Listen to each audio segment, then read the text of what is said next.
Robert Harrison sat in the corner booth of Murphy's Diner, watching his daughter Emma struggle with her French fries.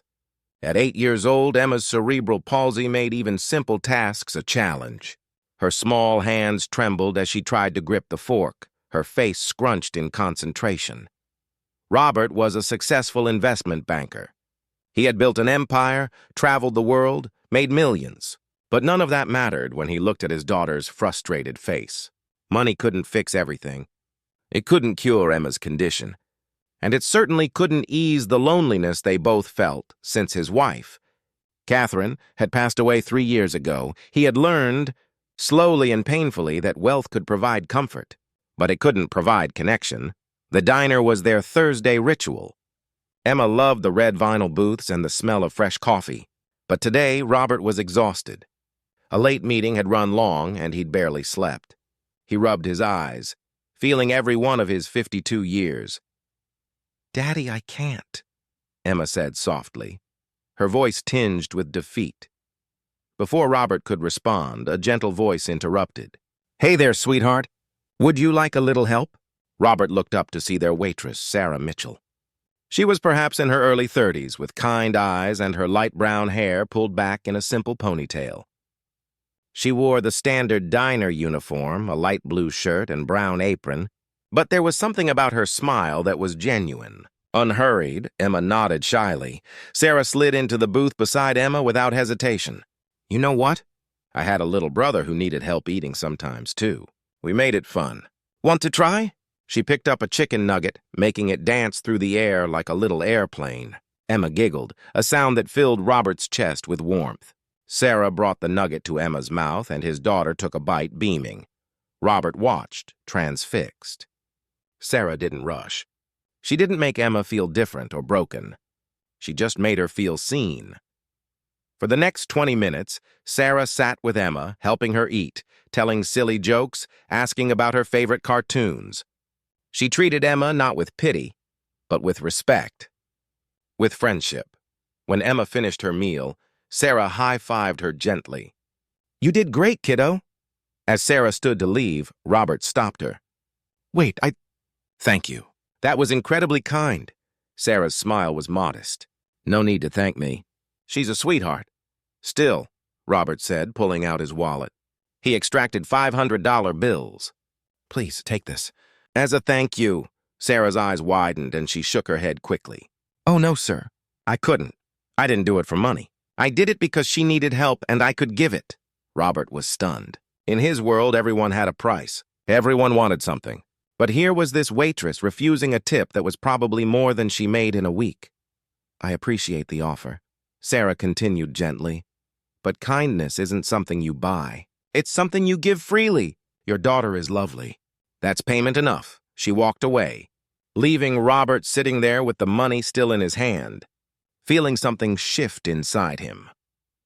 Over the following weeks, Robert and Emma returned to Murphy's Diner every Thursday. Each time, Sarah would spend a few extra minutes with Emma, helping her, talking with her, making her laugh. Robert learned that Sarah was a single mother herself, working 2 jobs to support her 10-year-old son, Michael. Her husband had left when Michael was just a baby.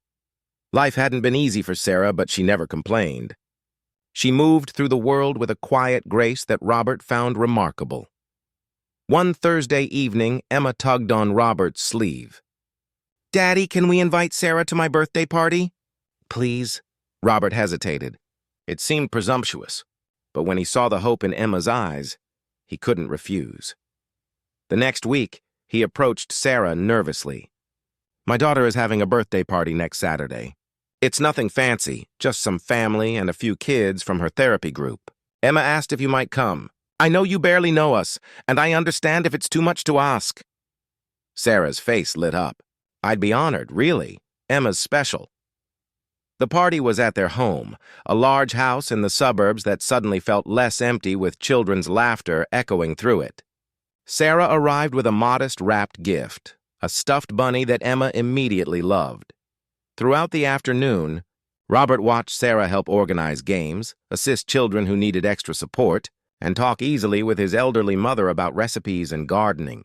She fit into his world effortlessly, not because she was trying to impress anyone, but because she was genuinely herself. As the party wound down and Sarah prepared to leave, Robert's mother pulled him aside. "That young woman has something special, Robert. She reminds me of Catherine, not in how she looks, but in how she sees people, how she cares."